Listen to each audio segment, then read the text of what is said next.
A few months ago, you appeared on this program and told me that the issue of going concern was going to be addressed by GAAP in the accounting principles, moving from its traditional home in the auditing standards.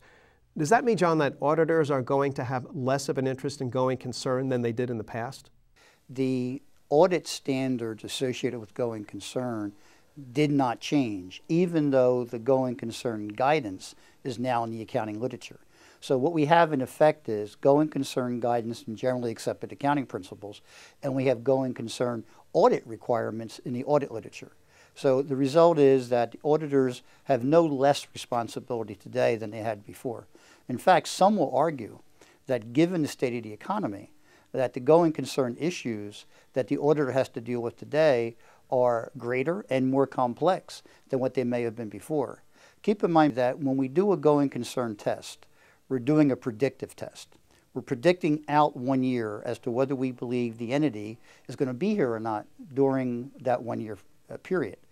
And that's a difficult thing to do given changes that are taking place in the economy. For almost a decade since the issuance of SAS 99, one of the requirements is that auditors have a responsibility for the detection of fraud.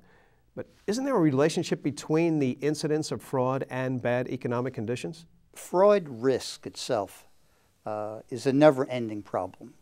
Folks will do things under certain circumstances if they have pressures upon them. If they have incentives to do something, they may do it.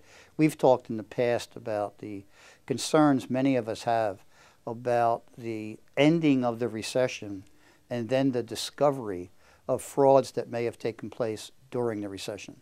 While auditors are better prepared today to deal with fraud risk based upon the experience they gained in the 2002-2003 periods subsequent to those frauds in the late 90s, there still is a great concern that frauds may have been missed in an audit, frauds may not have come to somebody's attention in the past, and then as time goes on, those that commit frauds tend to get greedy, meaning they're not they don't settle for doing it once or doing it twice.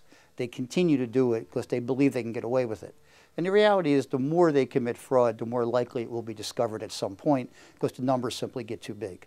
And what the concern is that maybe 2010, more likely 2011, we will begin to see fraud disclosures taking place that took place in 2008, that took place in 2009.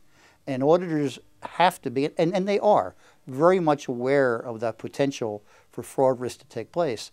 But it becomes another additional burden upon the auditor when you add up these various risks we're talking about, whether it's